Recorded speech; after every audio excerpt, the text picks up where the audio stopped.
Hello friends, வணக்கம். இன்றைக்கி நம்ம ரொம்ப ஈஸியான பிரேக்ஃபாஸ்ட் ரெசிபி தான் பார்க்க போகிறோம். என்னென்னு பார்த்தீங்கன்னா ராகி ரொட்டி.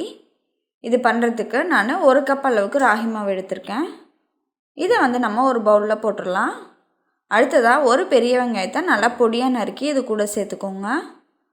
கூடவே ஒரு பச்சை மிளகாயும் நல்லா பொடியாக நறுக்கி சேர்த்துக்கலாம். ஒரு சின்ன துண்டு இஞ்சியை இந்த மாதிரி பொடியாக நறுக்கி சேர்த்துக்கோங்க. அடுத்ததாக ஒரு கை அளவுக்கு கொத்தமல்லி இலையும் பொடியாக நறுக்கி சேர்த்துக்கோங்க. ஒரு கொத்து கருவேப்பிலை இலையை நல்லா பொடியாக நறுக்கி சேர்த்துக்கலாம். அடுத்ததாக 1/2 டீஸ்பூன் உப்பு,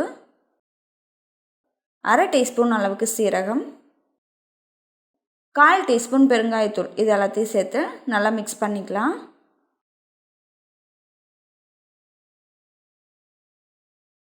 இந்த மாதிரி நல்லா கலந்து விட்டுக்கோங்க.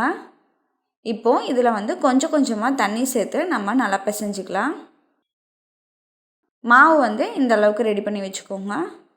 சப்பாத்தி மாவை விட கொஞ்சம் தளர்வாக இருக்கணும். அந்த மாதிரி இருந்தது அப்படின்னா நமக்கு ரொட்டி நல்லா சாஃப்டாக இருக்கும்.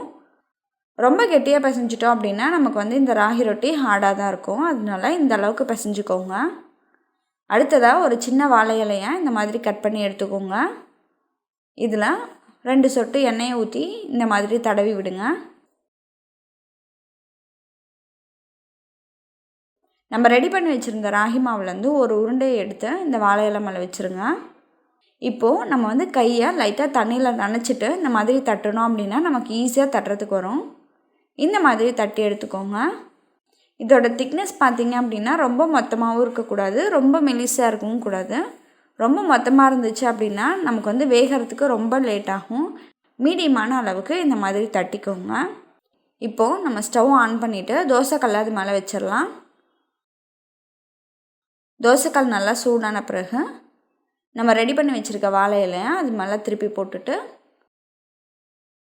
லைட்டாக இந்த மாதிரி எடுத்து விடலாம். இப்போது மேலே கொஞ்சமாக எண்ணெய் ஊற்றிக்கோங்க. நல்லெண்ணெய் ஊற்றுனீங்க அப்படின்னா டேஸ்ட் நல்லாயிருக்கும்.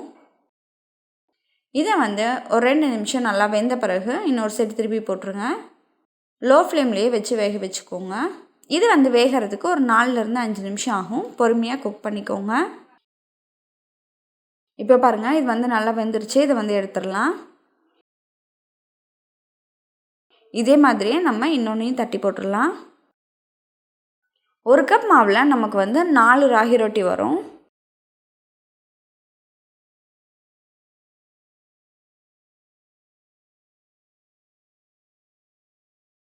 இந்த ராகி ரொட்டியை நீங்களும் உங்கள் வீட்டில் ட்ரை பண்ணி பார்த்துட்டு உங்களோட ஃபீட்பேக்கை கமெண்ட்டில் சொல்லுங்கள். நன்றி.